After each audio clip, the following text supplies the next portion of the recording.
Hi, I'm Rick Martin. Welcome to the Young Guns podcast, period in time for young people on the way to success. Today we've got Gabi Gibson. Hi. Hi, how? What a great name. It sounds like an opening act for Taylor Swift. It is. It? I have opened. Don't be nervous. Don't be nervous. It's all good.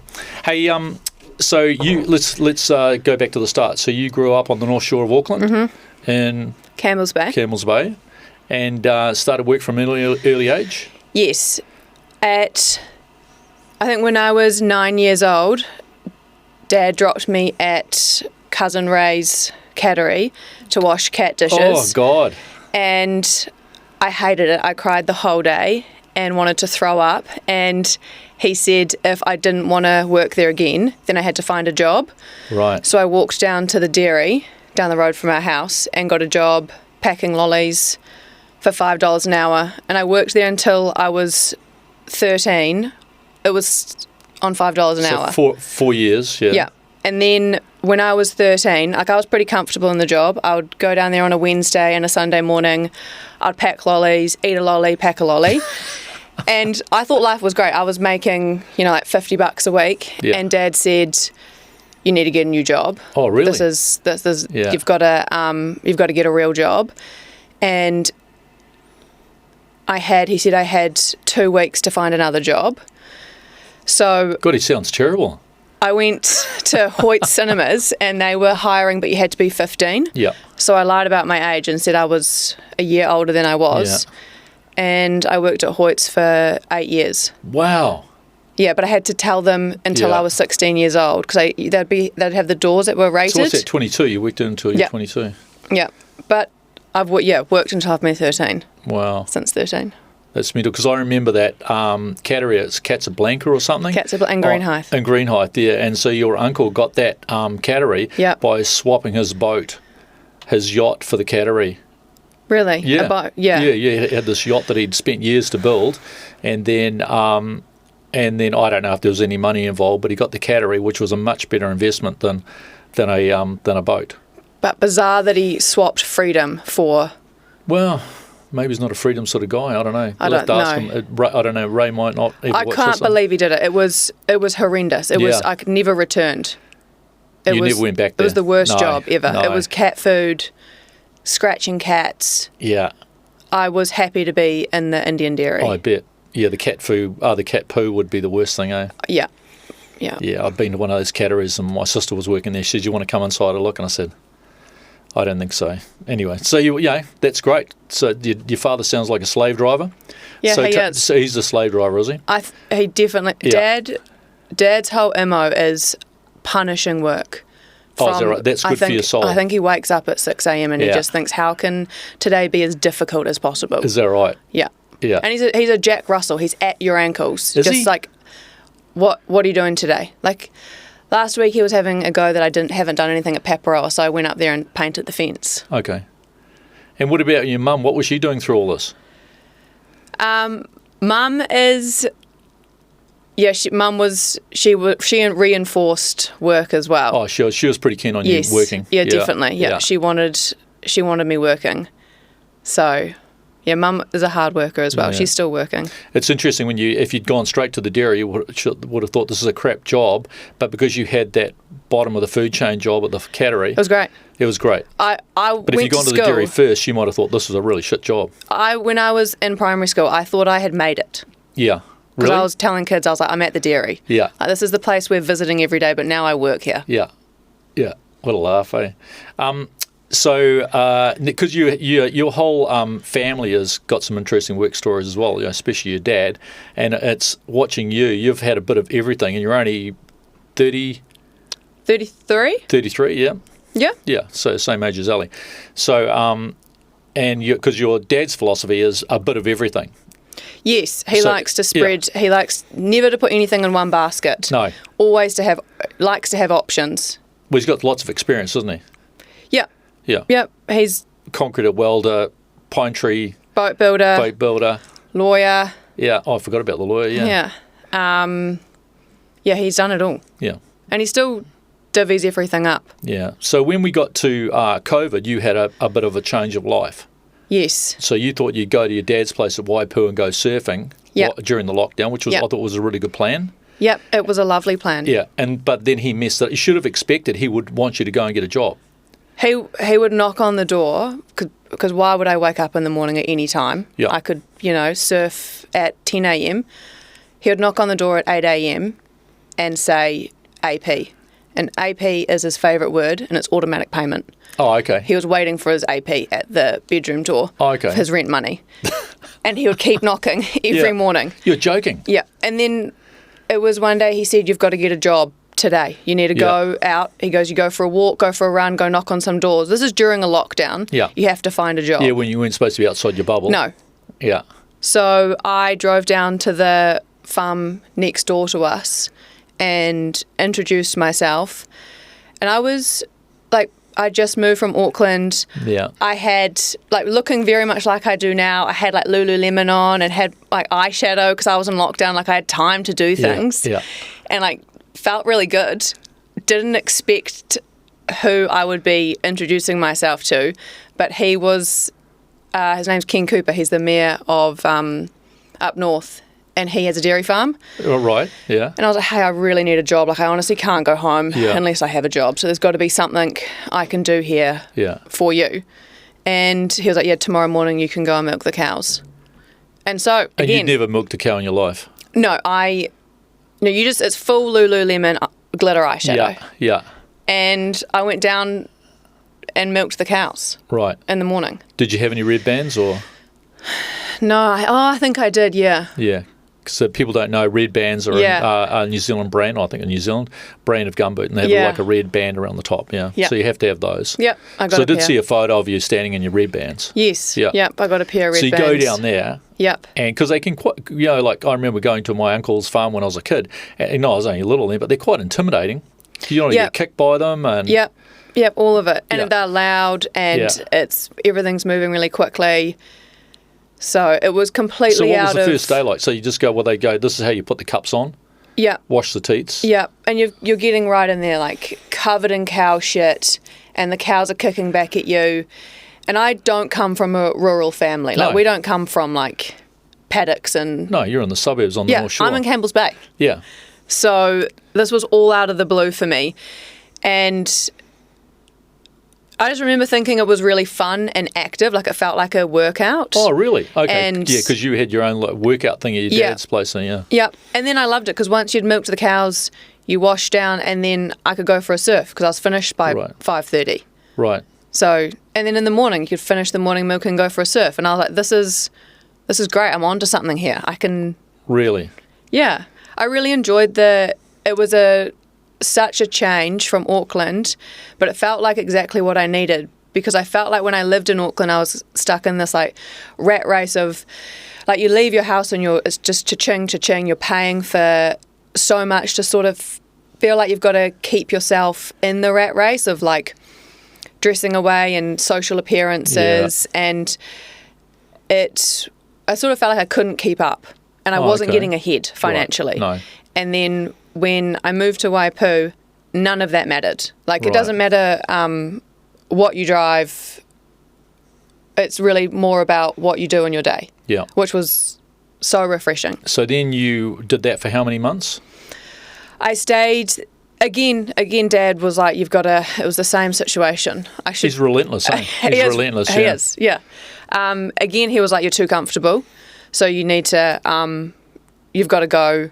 spread your wings. Right. So I moved further north to the depths of Whangarei and went to Kamo, inland from Kamo. Yeah. It was 20 minutes to pack and save. Right. And worked on a farm with 600 cows. Right. And that was intensive. And you lived in a little porticom. Yeah. Yeah. I lived in a porticom. Which was what? Half this. Really? This. Okay. It was this. No heating. 2 meters by 4 meters or something. Yeah. But I wasn't home. You'd get home at 7:30 at night, and then you're up at 4. So. And you didn't mind that? No, I didn't mind it. I think, looking back, it was. I didn't really know any different. I sort of felt a little bit out of sorts with where I was at with my career and what I was doing. And I was so new to the farming industry, but I loved it. So I didn't know sort of where to go. Yeah, because you had, going back a little bit, you actually went into a degree. Yes. You did your degree, and Yep. that was communications? Yep. Yeah. Yep. So I had done, when I was in Auckland, I was doing marketing communications. While you're working at the cinema? Yeah, and then I went on to work, in fashion and marketing, and then going into farming, I didn't feel like I had any connections, or I suppose a grasp on like where it would take me. So I just thought being in Carmo must be it. Yeah. Like this is like... Just go with the flow. Yeah. Yeah. But so the degree, you didn't want to actually go out and work in that field when you left, when you finished your degree? Yeah. No, I did work in marketing. Oh, okay. But you didn't enjoy that? Yeah, I enjoyed it, and that's what I did up until COVID. Oh, that stopped that, okay. Yeah. Yeah, and then was supposed to move overseas the day we went into lockdown, and so that's why it all came to the decision of moving to Waipu. Yeah, to go surfing. Yeah. Yeah, which was a great plan. And so then you did your dairying, and then you actually changed to chickens. Mm-hmm. So how did that... How did that happen? Yeah, you're the only, apart from my father and my mother, I don't know if my mother did any work there, but you're the only person I know that's actually went and did chicken farming. Well, I think you told me it would be a great decision. Yeah. Not all my suggestions are good, though. No, because Daniel does chicken farming. He's on a big scale in Australia. Yeah, and I'd called him and spoken to him about it. Yeah. And I called chicken farms down south because there's no chicken farms. Well, there's one up north. Right. But the chicken farm industry is down in Waikato. Why is that? Because the factories are down there. Oh, okay. So you want to be close to the factories. Yeah, the chickens have to get to the factories in a certain amount of time. Yep. And then I moved from Carmo to Matamata. Matamata, yeah. And I lived down in Matamata for 2 years. And then I did intensive chicken farming. So it was 250,000 birds every 6 weeks. Yeah. Because I remember you saying where he left you in the shed and said any of them that are not standing up, you have to go along and break their necks and put them in a bucket. Is that right? Yeah. And you said the noise and it's hot in there? Yeah, it's 32 degrees. 32 degrees, yeah. Yeah. And you're just walking along so you're just culling chickens every day and then just breaking their necks. And it's not so bad when they're, 30 grams and they're yellow and fluffy. But when they're 1.5 kgs and they're like a big bird, you've got to run after them, catch them, and then twist or snap their neck. But you just end up walking along and you're just like doing it and you're just walking through and it, you become desensitized to it. Yeah. Most people would think, holy shit. Yeah, but I love chicken. Like it didn't change anything. It didn't put you off eating chicken. No, it didn't. There was a complete separation. Right. So... Right. This is just the factory, and then what I eat is completely... Yeah. It was actually, I think it was so impressive how it's done. Yeah. It makes you realise how much food we consume, how much goes into creating an environment for an animal to grow for us to eat, and all the people that go through that process is incredible. Yeah. It's amazing, isn't it? Yeah. Man, you've had some crap jobs. Yeah. Well, not crap jobs. You had some hard jobs because you, during the dairy farm, you also rolled yourself off the quad and hurt your back. Yeah. Yeah, that was why I went to chicken farm. Yeah. Yeah, because I couldn't do dairy farming anymore because I broke my back. Yeah, yeah. So it's not like working in the clothes shop somewhere in the fashion industry. industry. Definitely been character building. Yeah. But looking back, I think yes, they're unfortunate, but they're actually really good. Yeah, no, I'm not saying they're shit jobs, but it's hard work, and I'm probably like your dad. Hard work is good for your soul, but that's getting up at 4 a.m. That's hard work. Yeah, most people couldn't do that, and that's just what farmers have got to do, and they're doing it all the time. Yes, and in any conditions, you just don't go. Oh, it's raining today. I can't go out. I know. Yeah, farming is a hard. It's not a job, it's a lifestyle because you are tied to that farm. Yeah. Tied to that property. Yeah. I was like my uncle when they had a place at Waitaki, they'd go away and they'd do the milking, go to the beach for the day, and have to be back to bring the cows in for the afternoon. So you're tied to that.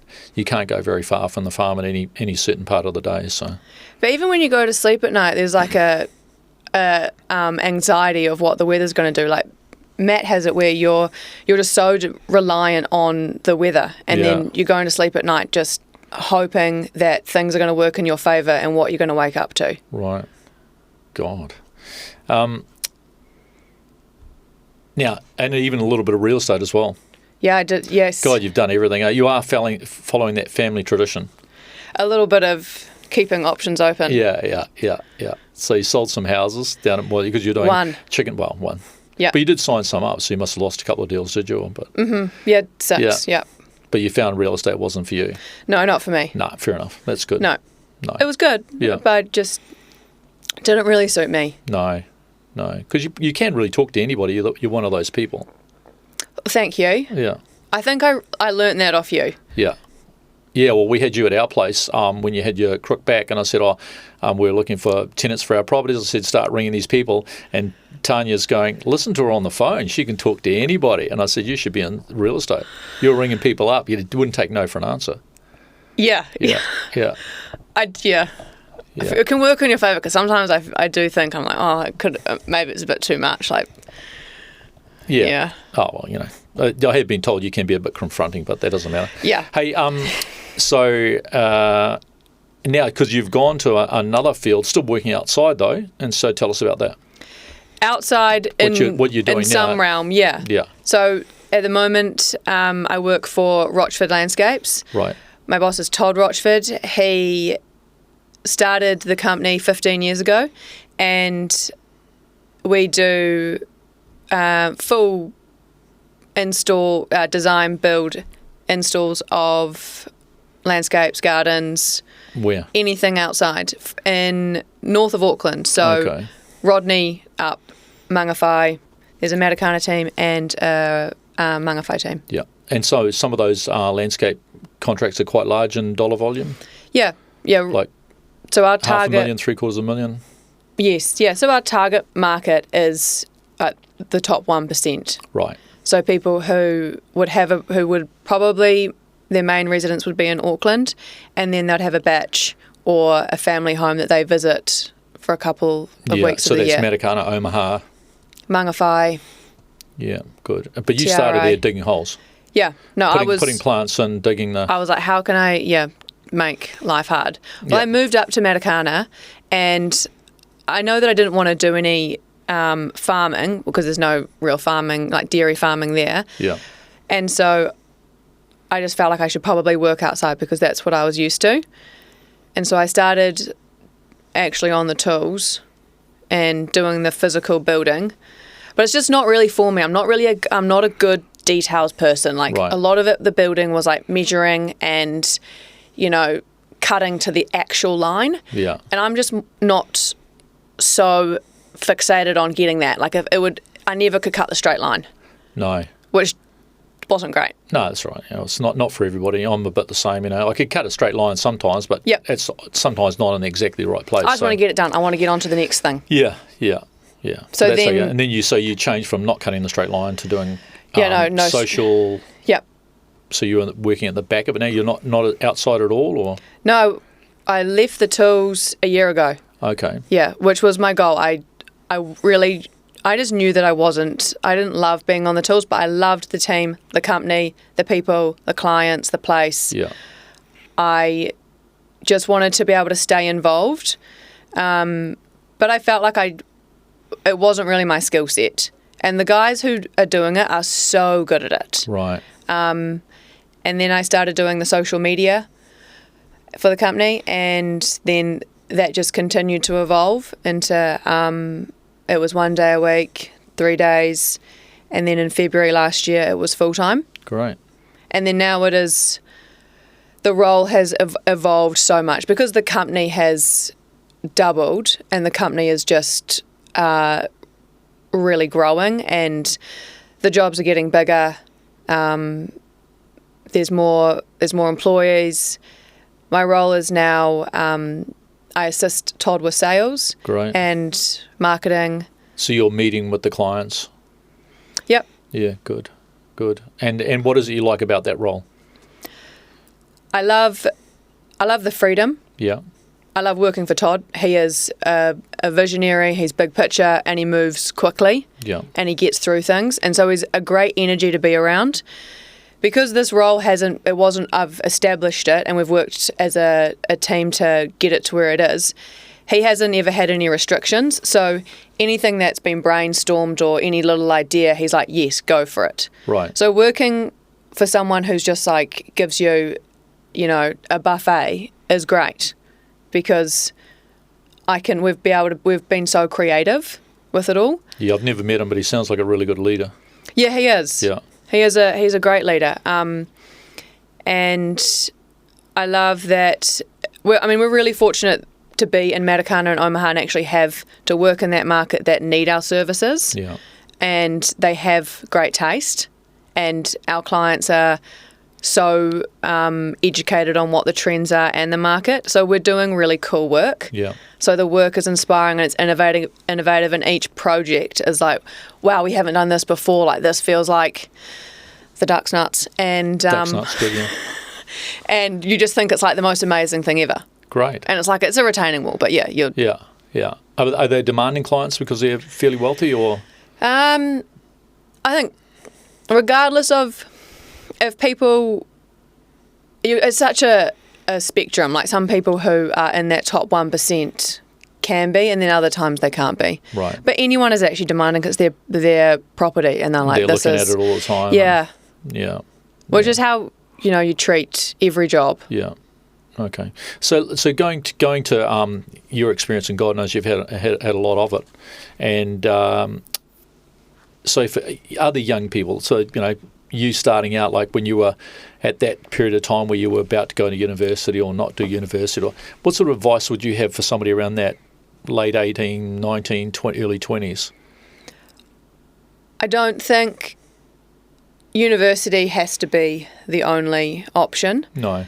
I do regret going. Right. I don't think I got much from it. Okay. Like, there's like Amber, there's so many I suppose no one really knows what they want to do. No. And at 18 I could have really done anything, and what I did doesn't have too much to play in what I'm doing now at all. No. Apart from working. I just always had to be employed. That's all. That's the only thing that's been instilled in me, is that I suppose I would just say to work. The biggest thing is to be employed and to have a job that you don't really want to be going to, a boss that you don't like. You're chatting to people from a diverse pool that, you wouldn't usually be put in front of. And it just teaches you that you need to get up regardless and go to work. Yeah. I think having a part-time job at any age is really good. Yeah, gets you into the system, yeah. Yeah, and just teaching you how the world works. Because some of the other young people have come in and have said, and they're in their late teens, early 20s, they know lots of people in their 20s just sitting at home. Yeah. Doing nothing. So they're on the dole, they're living at mum and dad's place for free. Yeah. And and that might be all right for a little while, but as time goes on, that can really build into a disability. Yeah, Where definitely. you don't see the need to go out and mix with people or other than just drinking. Yeah. You don't want to go out and get a job and put yourself out there. So it's not. It's actually it can feel really shit waking up and doing something that you don't feel like is suited for you. But when you get to work and you'll talk to someone that's probably in the same boat, and it removes you from your own life. Yeah. But it's quite a powerful thing to go to somebody and say, I need to get a job today. Because I've done that too, and it changes people's, rather than going to somebody saying, oh, you're looking to hire anybody, and they go, oh, not really. But if you go to them and you say, I need to get a job today, they go, shit, that's emergency. Yeah. And I did that when I was in my 20s, and the guy said, I better give you a job. That's what he said. He said, I better give you a job. Yeah. I just drove past his house. At the fish and chips? No, it was like drilling for water in Queensland. I was looking to get a job driving a tractor in the cane fields, and I just rode past on my bike. I had no money on motorcycle, and I just drove up and I said, what do you do? He said, I drill for water. And I said, I need a job today. it was like Sunday or something. He said, And I then better give you a started job. the next day. I started the next day. But that, you know, to hear you say that, you know, and that's what, because part of this podcast is for you, right? This is a time capsule for you. Yeah. So you look back, you might not look at this for another 10 or 20 years. And that's the same for everybody. And the other part is for young people who are thinking, I'm stuck here. Right? And there'll be a young woman, a young guy out there going, well, God, I never would have thought, this sounds horrendous. Don't make me go to the chicken farm. But, you know, it just shows that if you're resilient enough, and you will get a job that you don't like. And the people, you know, like I had lots of jobs with people I didn't like. Yeah. And that was what you did. But staying at home doing nothing's not going to work either. No, not at all. So you need to think of those young girls or young guys out there, they're just wasting time. And that's the whole thing about this relationship and thinking about what to do. And but, you know. Yeah, my advice would be and I think you work out a great way of working is you work out what you don't want to do. Yeah. So you don't have to know what you do want to do, but you just know I don't want to do that. I'm not doing that again. I'm not going back to the cattery. Yeah. Right, good. So we'll finish up, but today's episode was sponsored by Jess Barlow. So if anybody's looking for a mortgage, Gabi and her partner Matt have just settled a house today. Yes. Congratulations on that. Thank up in you. Snells Beach, and they've got a tenant already, so they're going to become, well, you actually already got a house as well, haven't you? Another property, so it's your second place. And so if you need a mortgage, go and talk to Jess Barlow or Google Jess Barlow. Her number's there somewhere. No, I didn't put the number on, but that's okay. And, hey, I'm proud of you. Thank you. Yeah, I hope your dad is, because I didn't realise all those things he was getting you out to, knocking on your door and No, he's, AP. I should block his number. Should block his number, yeah. Yeah, you're a darling. Thanks a lot. Thank you. Thanks a lot. Oh, yeah, okay.